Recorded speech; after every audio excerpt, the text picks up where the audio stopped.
नमस्कार, मैं हूं सुमेरा खान। सत्ता के सभी न्यूज मित्रों का स्वागत है। सबसे पहले सत्ते पे सत्ता, यानी 7 खबरें और दिलचस्प जानकारियां एक साथ। सत्ता में आज हम आपको सबसे पहले 46 सेकंड के एक ऐसे बॉक्सिंग मैच के बारे में बताएंगे जो इस वक्त पूरी दुनिया में चर्चा का विषय है।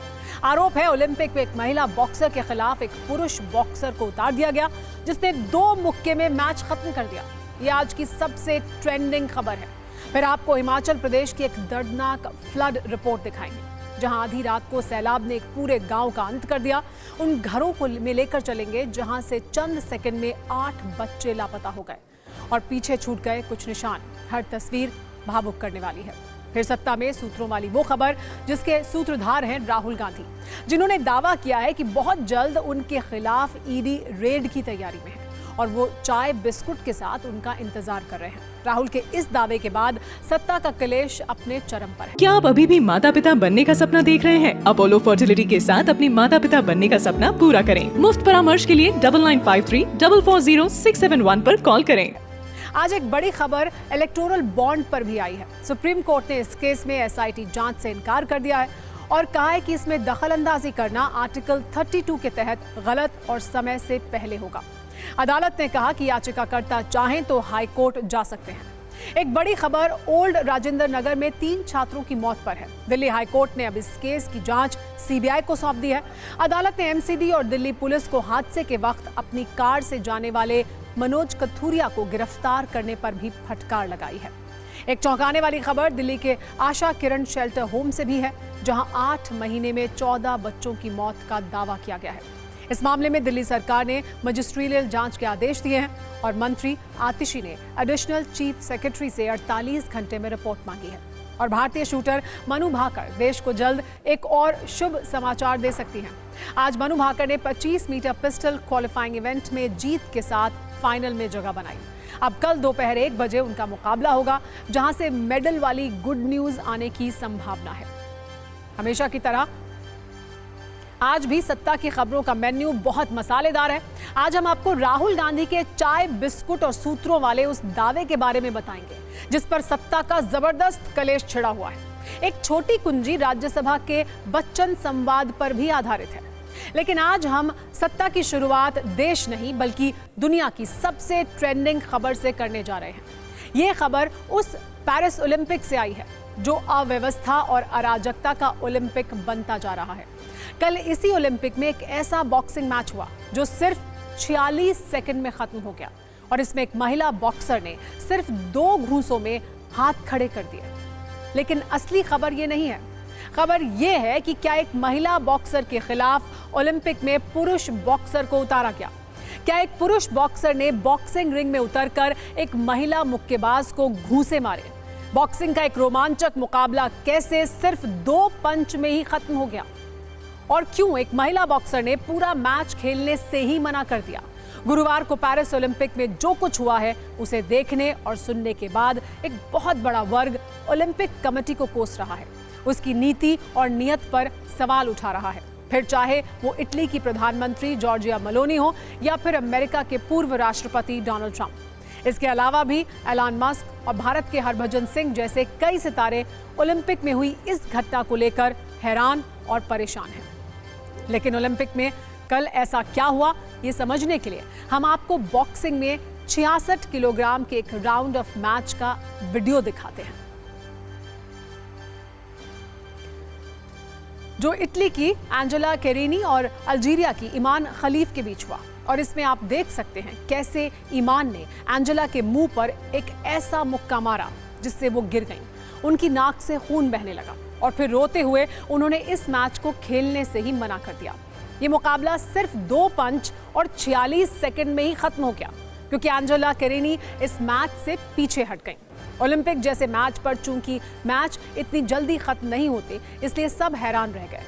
लेकिन दावा यह किया जा रहा है कि ऐसा इसलिए हुआ क्योंकि महिला बॉक्सर एंजेला केरिनी के विरोध में एक महिला नहीं बल्कि पुरुष बॉक्सर को उतारा गया और उनका नाम है ईमान खलीफ। अब आपको 46 सेकंड का वो ड्रामा बताते हैं जो ओलंपिक के बॉक्सिंग रिंग में हुआ। लेकिन विवादों वाले पंच पूरी दुनिया ने महसूस किए। मैच की शुरुआत हुई, तो इटली की एंजेलिना करीनी और अल्जीरिया की ईमान खलीफ अपने आमने सामने आए। मैच शुरू होते ही ईमान खलीफ ने एंजेला को पहला घूंसा मारा। घूंसा लगने के बाद ही एंजेला अपना हेडगियर ठीक करने कोच के पास गई। दोबारा मुकाबला शुरू होने पर खलीफ ने एंजेला को दूसरा मुक्का मारा, लेकिन नाक पर यह मुक्का पड़ने की बजाय एंजेलिना ने तुरंत मैच से हटने का ही इशारा कर दिया। इसके बाद एंजेलिना करीनी ने ईमान खलीफ के साथ लड़ने से इनकार कर दिया। फिर यह भी देखा गया कि ईमान खलीफ के पंच से एंजेला की नाक से खून निकलने लगा। क्योंकि एंजेलिना ने मैच खेलने से इनकार किया, इसलिए रिंग में मौजूद रेफरी ने खलीफ को विजेता बता दिया और उसी दौरान एंजेलिना ने कहा कि यह सही नहीं है।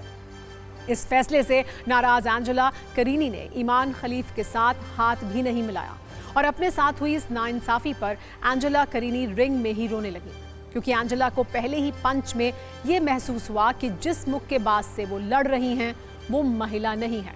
और एंजेलिना ने यह भी कहा कि वो पिछले कई वर्षों से बॉक्सिंग कर रही हैं, लेकिन इतना तगड़ा पंच कभी किसी ने उन्हें नहीं मारा था। इसके अलावा इस पूरी खबर में विवाद की वजह है 25 साल की बॉक्सर ईमान खलीफ, जो अल्जीरिया से हैं, और ईमान को लेकर दावा है कि वो महिला बॉक्सर नहीं बल्कि पुरुष बॉक्सर हैं। और इसकी वजह क्या है, इस पर भी गौर करिएगा। ईमान खलीफ वो बॉक्सर हैं जिनके जेंडर को लेकर पहले भी सवाल उठ चुके हैं। वर्ष 2023 में हुई वर्ल्ड बॉक्सिंग चैंपियनशिप में उन्हें डिसक्वालीफाई भी किया जा चुका है, क्योंकि उस वक्त ईमान खलीफ जेंडर एलिजिबिलिटी टेस्ट में फेल हो गई थी। वर्ल्ड बॉक्सिंग चैंपियनशिप के मेडिकल टेस्ट में ईमान खलीफ का टेस्टोस्टेरोन लेवल हाई पाया गया था। ईमान का टेस्टोस्टेरोन लेवल इतना ज्यादा था जो आमतौर पर पुरुषों में होता है। आपको बता दें, टेस्टोस्टेरोन एक सेक्सुअल हार्मोनल है जो पुरुषों और महिलाओं दोनों के शरीर में होता है, लेकिन पुरुषों में इसका स्तर महिलाओं से 20 गुना ज्यादा होता है। कुछ वैसा ही स्तर अब ईमान खलीफ में मिला था, जिसके बाद उन्हें वर्ल्ड चैंपियनशिप में खेलने की अनुमति नहीं मिली थी। लेकिन इस वर्ष ओलंपिक कमेटी ने ईमान खलीफ को बतौर महिला बॉक्सर शामिल किया है और यही वजह है कि उन्हें इटली की महिला बॉक्सर एंजेलिना कैरीनी के खिलाफ उतारा गया। लेकिन ये मैच सिर्फ 2 मुक्के और 46 सेकंड में ही खत्म हो गया। अब इस मैच को लेकर दुनिया की नामी गिरामी हस्तियां अपनी प्रतिक्रिया व्यक्त कर रही हैं और ओलंपिक कमेटी पर सवाल भी उठा रही हैं। इसमें खुद इटली की प्रधानमंत्री जॉर्जिया मेलोनी हैं, जिन्होंने इस घटना के बाद बॉक्सर एंजेला के साथ अपनी तस्वीर पोस्ट की और लिखा, मेरे हिसाब से इसमें बराबरी के आधार की कोई बात नहीं थी। अमेरिका के पूर्व राष्ट्रपति डोनाल्ड ट्रंप ने भी लिखा, मैं महिलाओं के खेल से पुरुषों को हमेशा दूर रखना चाहूंगा। इसके बाद टेस्ला के सीईओ एलॉन मस्क ने भी एक ऐसे एक्स पोस्ट का समर्थन किया जिसमें लिखा था, महिलाओं के खेल में पुरुष को खेलने की अनुमति नहीं होनी चाहिए। लेकिन सिर्फ दुनिया ही नहीं बल्कि भारत में भी इस घटना पर कई लोगों ने हैरानी जाहिर की। इनमें भारत के पूर्व क्रिकेटर हरभजन सिंह शामिल हैं, जिन्होंने लिखा, मेरे विचार से ये अनुचित है और ओलंपिक में इस घटना का रिव्यू होना चाहिए। जबकि बीजेपी की सांसद कंगना रनौत ने कहा, खलीफ ने कैरीनी को रिंग में ऐसे मारा जैसे कोई पुरुष महिला को शारीरिक शोषण के दौरान मारता है। यानी सभी ने मिलकर ईमान खलीफ के जरिए पेरिस ओलंपिक और आयोजन समिति के ईमान पर सवाल उठाए और आरोप लगाया कि एक महिला के खिलाफ पुरुष बॉक्सर को खिलाना तर्कसंगत नहीं है। लेकिन इस बार जो ओलंपिक पेरिस में खेला जा रहा है, इसे आप 128 वर्षों के इतिहास का सबसे अव्यवस्थित और अराजक ओलंपिक भी कह सकते हैं। और इसकी वजह सिर्फ कल का मुकाबला नहीं है, इससे पहले भी इस ओलंपिक में कई विवाद हो चुके हैं। जैसे इस ओलंपिक में खराब खाने को लेकर कई देश के खिलाड़ी शिकायत कर चुके हैं और नाराज हैं। भारत के बॉक्सर अमित पंघाल भी पेरिस में किसी इंडियन रेस्टोरेंट से मंगवा कर दाल रोटी खा रहे हैं, जबकि खराब खाने की वजह से ब्रिटेन की टीम ने तो अपना शेफ तक बुला लिया है। इस ओलंपिक में चोरी की गई की घटनाएं भी हो चुकी हैं, जैसे जापान के खिलाड़ी के रूम से उनकी शादी की अंगूठी चोरी हो गई। ऑस्ट्रेलिया के कोच ने अपना क्रेडिट कार्ड चोरी किए जाने की शिकायत की, जबकि कुछ दिन पहले अर्जेंटीना की फुटबॉल टीम के लॉकर रूम से भी चोरी हो चुकी है। इसके अलावा ना तो ओलंपिक विलेज के कमरों में एसी है, ना ही उन बसों में एसी है जो खिलाड़ियों को लाने ले जाने का काम कर रही हैं। इसी वजह से दक्षिण कोरिया के तैराकों ने ओलंपिक विलेज से चेकआउट कर दिया, क्योंकि कमरों में एसी ना होने की वजह से खिलाड़ी ठीक से सो नहीं पा रहे हैं। पेरिस ओलंपिक में बदइंतजामी का आलम यह है कि अमेरिका के टेनिस खिलाड़ियों की शिकायत है, जिनके अनुसार 10 लड़कियों पर सिर्फ 2 बाथरूम मौजूद हैं। इसी वजह से कई खिलाड़ी ओलंपिक विलेज से होटल में शिफ्ट हो रहे हैं। यानी इस आयोजन के लिए पेरिस को अव्यवस्था के लिए भी एक गोल्ड मेडल दिया जा सकता है। सोचिए, अगर इस तरह का कोई असफल आयोजन भारत या किसी दूसरे एशियाई देश में होता तो कैसे फ्रांस और दूसरे पश्चिमी देश बदइंतजामी की मसालेदार हेडलाइन बनाकर लंबे चौड़े आर्टिकल लिखते। लेकिन सच ये है कि उन्हें पहले अपने गिरेबां में झांकने की जरूरत है। और अब बात बादल फटने की, घर बहने, पहाड़ टूटने की। सत्ता में हम बात करेंगे उस गांव की जिसका नामो निशान मिट गया, या फिर ये कहें कि रात को अचानक ऐसी तबाही आई कि उस गांव की अगली सुबह नहीं हुई। ये प्रकृति का वो प्रकोप है जिसमें सिर्फ और सिर्फ मौत है, टूटते सपने हैं, खत्म होते गांव हैं, खत्म होती जिंदगियां हैं। कई ऐसे परिवार हैं जो पूरी तरह से तबाह हो चुके हैं। ये सब हो रहा है लगातार मूसलाधार बारिश की वजह से, अचानक बादल फटने की वजह से, पानी के जानलेवा प्रहार से। आज हम आपको हिमाचल प्रदेश के एक गांव की कहानी बताते हैं जो आज की तारीख में मानचित्र से मिट चुका है। वहां अब बचा है तो सिर्फ और सिर्फ मलबा। ये दर्दनाक कहानी है शिमला के समेज गांव की, जहां बादल फटने की वजह से सबसे ज्यादा तबाही हुई है। समेज गांव में बुधवार देर रात करीब 12:50 पर बादल फटा था, जिसके बाद ऐसा सैलाब आया कि पूरे गांव का नामो निशान कुछ ही मिनटों में खत्म हो गया। पानी के तेज बहाव में 36 लोग बह गए, जिसमें सिर्फ समेज गांव में रहने वाले 22 लोग शामिल थे। समेज गांव में हुई त्रासदी के बाद से 8 स्कूली बच्चे लापता हैं। इनमें से कई बच्चे स्टेट लेवल के खिलाड़ी हैं। आपको ये भी बता दें, समेज गांव में बाढ़ आने से 26 मकान भी बह गए हैं। आपको हम 2 तस्वीरों की मदद से बताते हैं कि कैसे सैलाब ने हिमाचल के समेज गांव को मलबे में तब्दील कर दिया। सोचिए, जिस रात को ये तबाही हुई वो रात इस गांव के लोगों के लिए कैसी रही होगी। जान बचाने की बात तो छोड़िए, उन्हें संभलने तक का मौका नहीं मिला। महिलाएं, बच्चे, बुजुर्ग, हर कोई इस तबाही का शिकार हो गया। एक गांव के खत्म होने का मतलब होता है कई परिवारों का, कई पीढ़ियों का खत्म होना। हिमाचल प्रदेश के शिमला का समेज गांव छोटा जरूर था, लेकिन यहाँ के नौजवानों ने बड़े बड़े सपने देखे थे। इस गांव के जो 8 छात्र लापता हैं, उनके बारे में अब तक कोई जानकारी नहीं है, लेकिन इतना जान लीजिए कि ये छात्र बहुत होनहार और मेधावी थे। TV9 भारतवर्ष की टीम ग्राउंड जीरो पर पहुंची है। TV9 भारतवर्ष के संवाददाता उस घर में भी पहुंचे जहां किसी का मेडल, किसी की ट्रॉफी, किसी की तस्वीर आज भी बड़े बड़े पत्थरों के नीचे मलबे में दबी हुई है। समेज गांव के स्कूल में एक तरफ मलबा ही मलबा है। आपको 7 छात्र और छात्राओं के नाम भी बताते हैं, तस्वीरें दिखाते हैं जिसमें उनके सपने भी हैं और उनकी काबिलियत के सबूत भी हैं। ये सभी छात्र छात्राएं लापता हैं। इस तस्वीर में आप 2 छात्राओं को देख रहे हैं। एक का नाम है अंजलि, जो 10वीं क्लास की छात्रा है। दूसरी का नाम है कीर्तिका, ये 12वीं क्लास की छात्रा है। इसके अलावा अर्शी 9वीं क्लास की छात्रा है। अर्शी की ये तस्वीर उस वक्त की है जब उसके चेहरे पर जीत की मुस्कान और हाथ में कामयाबी की ट्रॉफी थी। उसे क्या पता था एक दिन ऐसा आएगा जब उसके सारे सपने पानी में मिल जाएंगे। एक तस्वीर अरुण नाम के छात्र की भी है जो 10वीं क्लास में पढ़ता है। इसके अलावा 10वीं क्लास की छात्रा जिया, 10वीं क्लास की एक और छात्रा राधिका और दूसरी क्लास की छात्रा रितिका लापता है। सिर्फ ये बच्चे लापता नहीं हैं, बल्कि असलियत में वो सिस्टम भी लापता है जो इस तबाही के लिए जिम्मेदार है। आपको हिमाचल प्रदेश के इस गांव से आई वो ग्राउंड रिपोर्ट रील भी दिखाते हैं, उस घर से, उस स्कूल से जो सैलाब की भेंट चढ़ चुके हैं।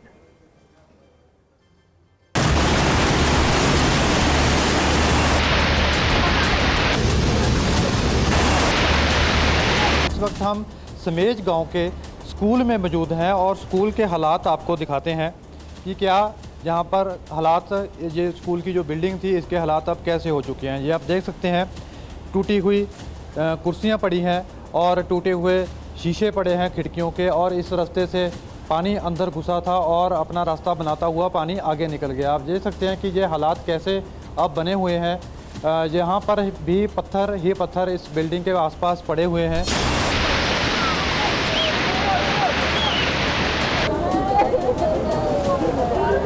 स्कूल की एक यहाँ पे एक ट्रॉफ़ी है जो इस स्कूल ने कभी जो जीती होगी। ये क्लासरूम्स हैं जहाँ पर पूरी तरीके से मलबा जो है भर चुका है और अंदर तक मलबा जो है जा चुका है और यहाँ पर जाना भी अब कितना मुश्किल हो चुका है और मलबा ही मलबा जो है यहाँ पे अब नज़र पड़ रहा है। और इसको ये सीढ़ियाँ हैं और सीढ़ियाँ आप देख सकते हैं कि कितनी सीढ़ियाँ तक ये मलबा जो है पहुँच चुका है। देख सकते हैं कि ये जो मकान है उसका एक हिस्सा जो है ये पूरी तरीके के साथ टूट चुका है और कुछ बाकी हिस्सा जो है पानी अपने साथ इसको ले गया है, क्योंकि बहुत ज़्यादा पानी जो था यहाँ पे आया था तकरीबन इस ऊंचाई पर जो आप तस्वीरें देख रहे हैं। और यहाँ पे जो मलबा जो कीचड़ भी है वो भी दिखाई दे रहा है।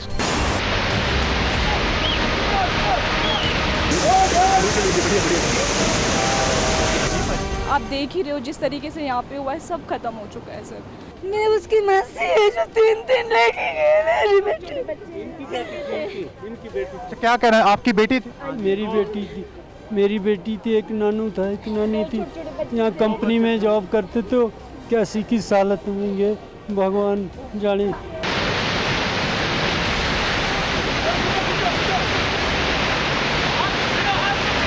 यहाँ पे आप अभी टीवी स्क्रीन पर ये तस्वीर देख रहे हैं, तकरीबन यहाँ पे 12-13 घर थे, तो ये अब आप बिल्कुल यहाँ पे मलबा ही मलबा जो है नज़र आ रहा है।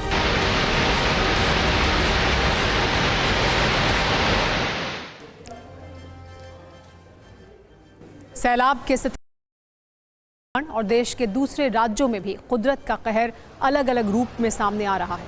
हिमाचल प्रदेश में कल एक दिन में 5 जगह बादल फटे, जिसकी वजह से 53 लोग लापता हो गए। एनडीआरएफ, एसडीआरएफ, पुलिस और होमगार्ड के जवान सर्च ऑपरेशन में जुटे हैं।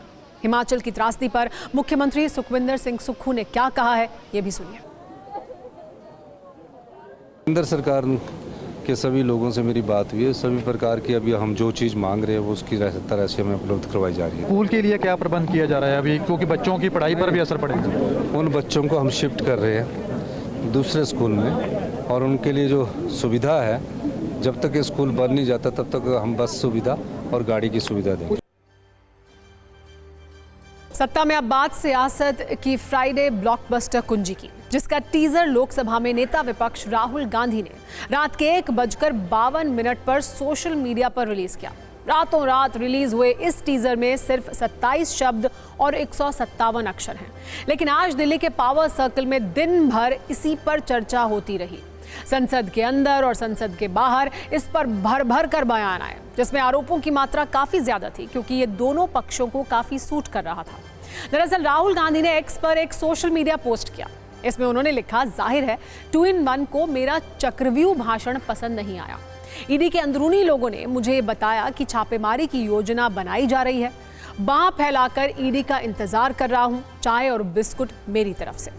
देर रात के सोशल मीडिया पोस्ट पर सुबह सुबह सियासी विस्फोट होने शुरू हो गए। ये सियासी विस्फोट संसद के अंदर भी हुए और बाहर भी।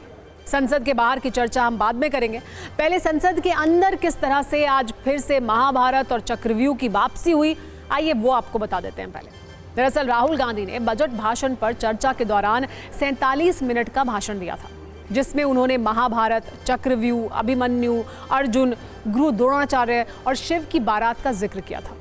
इसके करीब 72 घंटे के बाद ईडी वाले आरोपों की एंट्री हुई। बीजेपी ने आज राहुल गांधी को काउंटर करने के लिए संसद के बाहर और अंदर अलग अलग रणनीति अपनाई।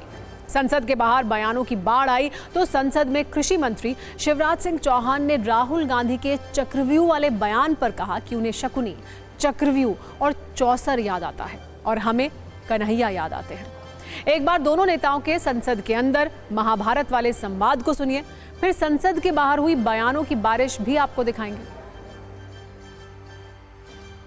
कुरुक्षेत्र में एक युवा को, अभिमन्यु को 6 लोगों ने चक्रव्यूह में मारा था। 6 चक्रव्यूह में फंसाकर मारा था। 21वीं सदी में सर एक नया चक्रव्यूह तैयार हुआ है। सर अभिमन्यु को 6 लोगों ने मारा था, उनके नाम द्रोणाचार्य, कर्ण, कृपाचार्य, कृतवर्मा, अश्वत्थामा और शकुनी। सर, आज भी चक्रव्यूह के बीच में 6 लोग हैं। उनको याद भी आए तो शकुनी याद आए।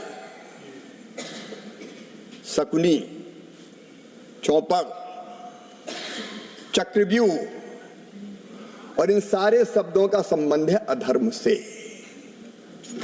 जाकी रही भावना जैसी, प्रभु मूरत देखी सुनत ऐसी। शकुनी मतलब छल, धोखे और कपट के प्रतीक थे। चौपड़ में तो धोखे से ही हराया गया था। और चक्रव्यूह मतलब फेरवार नहीं, घेर के मारना। अब कांग्रेस को क्यों चक्रव्यूह, सकनी, चौपड़ ये याद आते हैं? माननीय उपसभापति जी, जब महाभारत काल में हम जाते हैं तो हमें तो भगवान श्री कृष्ण याद आते हैं।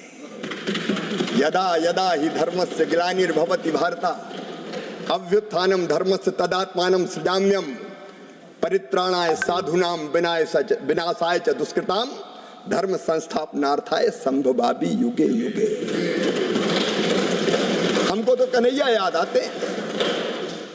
जब जब धर्म की हानि होगी, अधर्म बढ़ेगा, पाप बढ़ेगा, अत्याचार अनाचार बढ़ेगा, तब तब धर्म की रक्षा और अधर्म के नाश के लिए मैं बार बार आऊंगा, ये भगवान श्री कृष्ण ने कहा था। ये तो संसद के अंदर का एपिसोड था, लेकिन संसद के बाहर भी दोनों तरफ से आरोपों का स्ट्राइक रेट काफी अच्छा रहा। कांग्रेस पार्टी की सहयोगी शिवसेना यूबीटी के नेता संजय राउत ने राहुल गांधी के आरोपों का लेवल ये कहकर और बढ़ा दिया कि राहुल गांधी समेत विपक्ष के नेताओं पर हमला हो सकता है, विदेशी जमीन पर साजिश रची जा रही है। इस पर केंद्रीय मंत्री गिरिराज सिंह ने कहा, राहुल गांधी सिर्फ भ्रम फैला रहे हैं, जबकि कांग्रेस का कहना है कि राहुल गांधी को डराया नहीं जा सकता। कुल मिलाकर राहुल गांधी के आरोपों पर बयानों की मूसलाधार बारिश हो रही है, जिसे हम आपको सुनवाएंगे।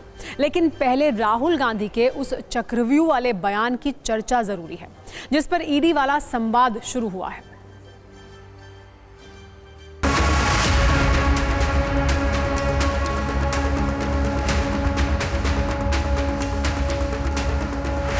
देश का दुर्भाग्य है जो राहुल गांधी संवैधानिक पद पर एलओपी हैं, सदन के अंदर तो झूठ बोलते ही हैं, सदन के बाहर भी भ्रम फैलाने का काम किए हैं।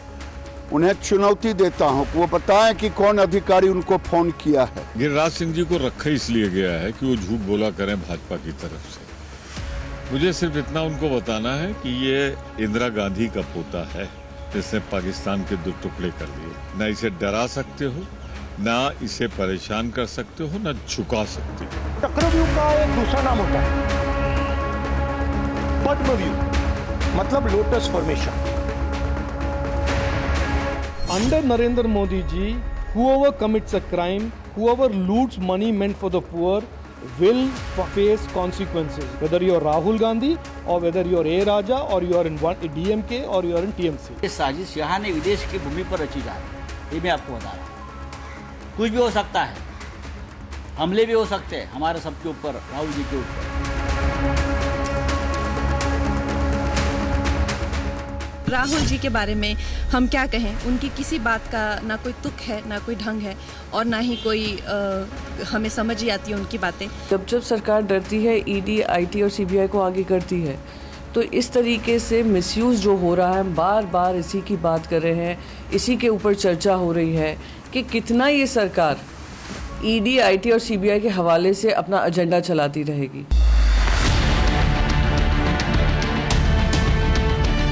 जैसा पाप करेगा उसका परिणाम उसको भुगतना पड़ेगा। अगर उन्होंने कोई पाप किया होगा तभी उनको संदेह होगा। जो इस सरकार के खिलाफ आवाज उठाएगा उसको पकड़ के जेल में डाल देंगे। तो ईडी और सीबीआई का खुलेआम दुरुपयोग हो रहा है। जो भी सरकार के खिलाफ बोलता है उसको जेल में डालते हैं।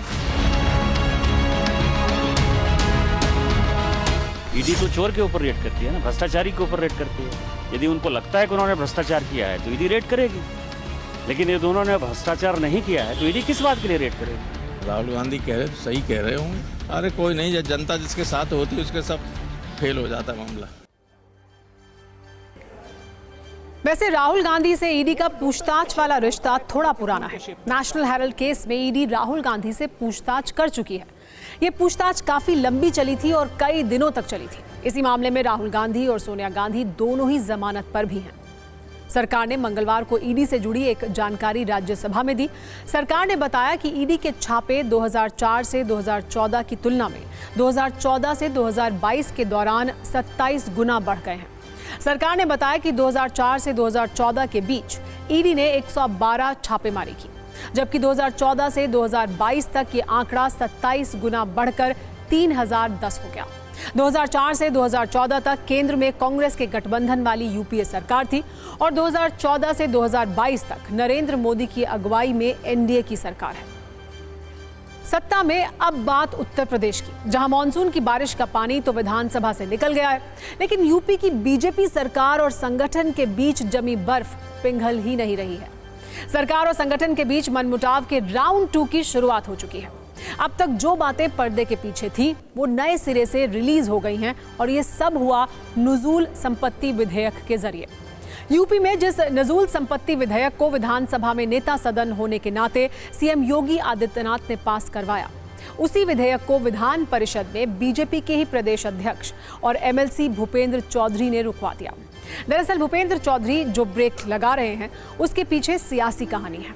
बुधवार को विधानसभा से बिल पास होने के बाद नाराजगी जताने वाले बीजेपी विधायकों ने प्रदेश अध्यक्ष भूपेंद्र चौधरी और केशव प्रसाद मौर्य से मिलकर अपनी आपत्ति दर्ज कराई थी।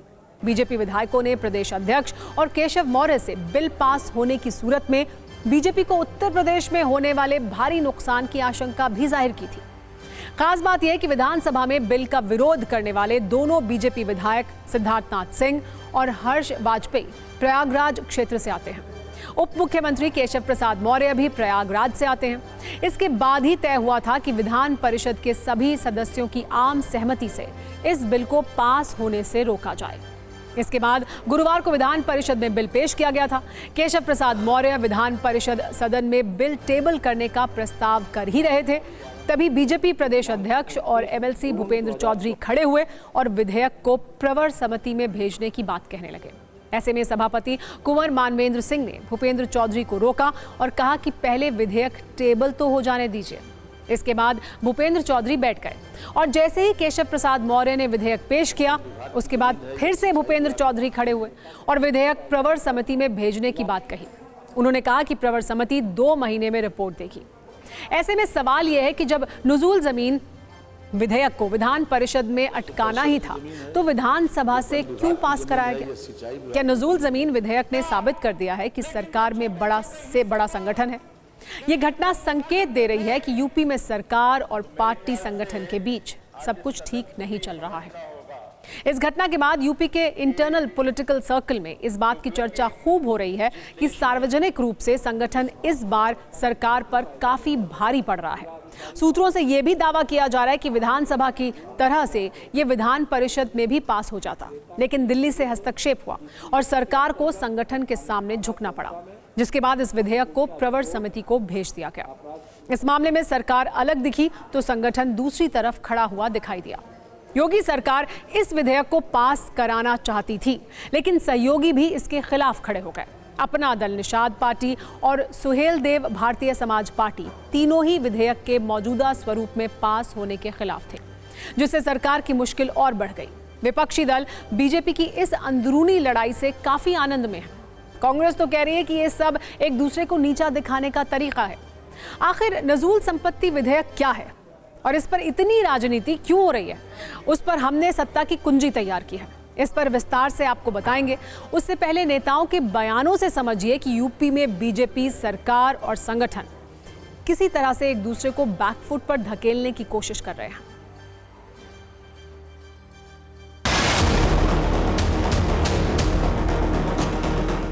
माननीय मुख्यमंत्री जी हमारे विधानमंडल दल के नेता हैं, सबने बातचीत करके ही इस विषय को आगे बढ़े हैं। जहां तक सदस्यों के मन के विषय प्रश्न है कि और गहनता से विचार विमर्श हो, बातचीत हो, तभी इस पर आगे बढ़ा जाए। तो ऐसा निर्णय हुआ है। हाँ, ये ठीक है कि एक परिषद के सदस्य के नाते ये प्रस्ताव मैंने किया, मुझे अवसर मिला, लेकिन इस रूप में ना देखा जा। हम लोग सब सहमति से जन कल्याण के लिए, जनता से जुड़े विषयों पर पूरी ताकत के साथ आगे बढ़ रहे हैं। ये भारतीय जनता पार्टी के अंदर आपस में कुछ अच्छा नहीं चल रहा है, उसी का परिणाम है ये बिल भी। जब आपस में कोई डिस्कशन, कोई चीज़ होती है या आपस में कोई बात डिस्कस करके ये वो पटल पे आएगी, मुझे लगता है तब तो पास हो जाना चाहिए। जो मेरी जानकारी है कि गुजरात की बड़ी बड़ी कंपनियों को ये सब नजूल की ज़मीन ये उनको बेचने की तैयारी है, उनको पट्टा करने की तैयारी।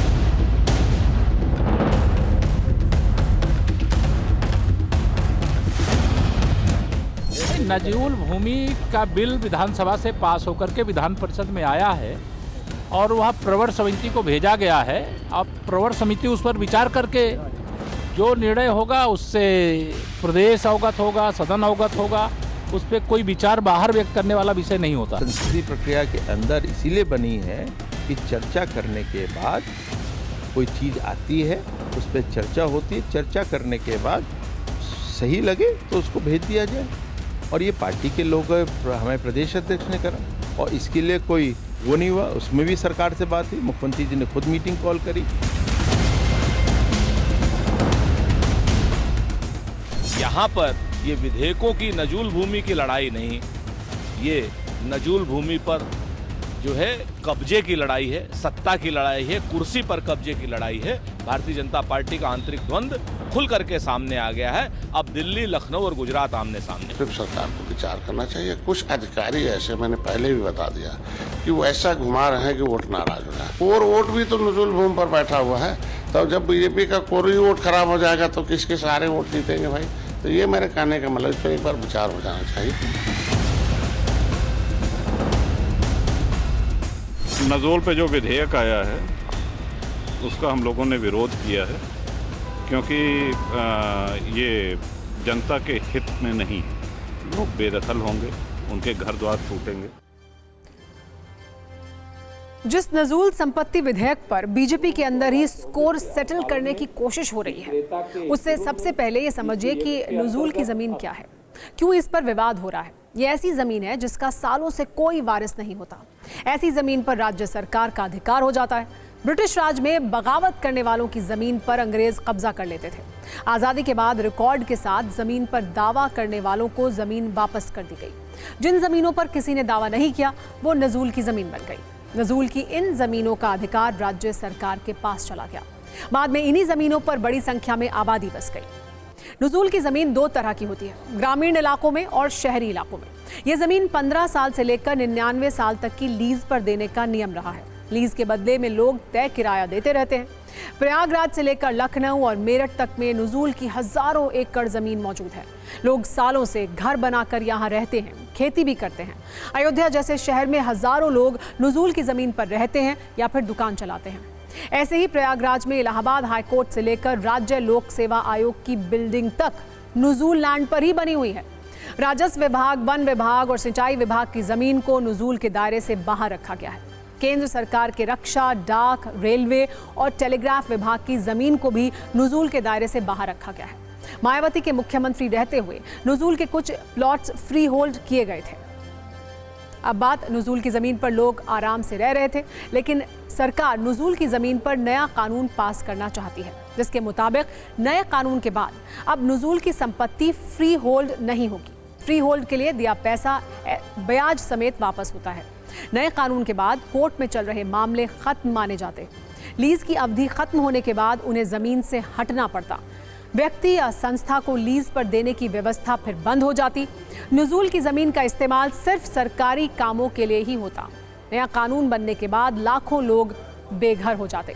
एक तरह से देखें तो आर्थिक के साथ साथ ये मामला राजनीतिक भी है, मतलब वोटों के हिसाब किताब का भी है। इसीलिए तो विधानसभा में बीजेपी के विधायक ने कहा कि पीएम मोदी आवास दे रहे हैं तो हम घर कैसे उजाड़ सकते हैं। नजूल की जमीन से जिन्हें बेदखल किया जाता वो बीजेपी के खिलाफ जाते, क्योंकि यूपी में योगी आदित्यनाथ की सरकार है। बुलडोजर चलता तो बीजेपी का वोट कैसे बचता।